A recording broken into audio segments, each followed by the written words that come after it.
puis un petit truc en plus, Dartus a battu tous les records avec près de 11 millions de spectateurs en salle, le deuxième au classement n'est pas très loin.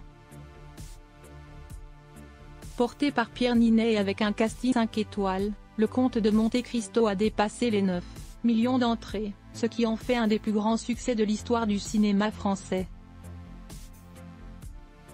Une sacrée réussite, notamment pour son producteur principal, Dimitri Rassam, qui doit forcément être très heureux de l'intérêt des Français pour les grandes aventures romanesques, comme celle écrite par Alexandre Dumas. Pour son prochain projet, le fils de Carole Bouquet a décidé de s'attaquer à un monument de la littérature française, Les Rois maudits de l'écrivain Maurice Druon. Ma conviction, c'est qu'il y a un trésor d'histoire dans le patrimoine européen, et qu'on peut les raconter depuis l'Europe, explique-t-il ce mardi 17 décembre, dans une interview accordée au Figaro. Pour mener ce projet à bien, l'ex de Charlotte Casiraghi vient tout juste de lancer un nouveau projet baptisé Yapluca, un fonds européen de financement.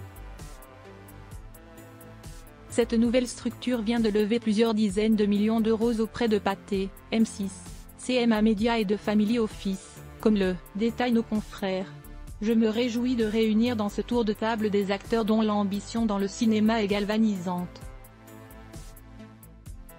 Il y a un besoin de groupes européens ambitieux, capables de financer des films à fort potentiel international dont le budget oscille entre 20 et 80 millions d'euros, ajoute celui qui a parlé de sa relation parfois complexe avec Carole Bouquet. Pour ce projet particulièrement ambitieux, Dimitri Rassam ne cache pas s'inspirer du fonctionnement des Américains Legendary, à l'origine de la saga Dune, et Media Right Capital, ou de la grande époque d'EuropaCorp de Luc Besson.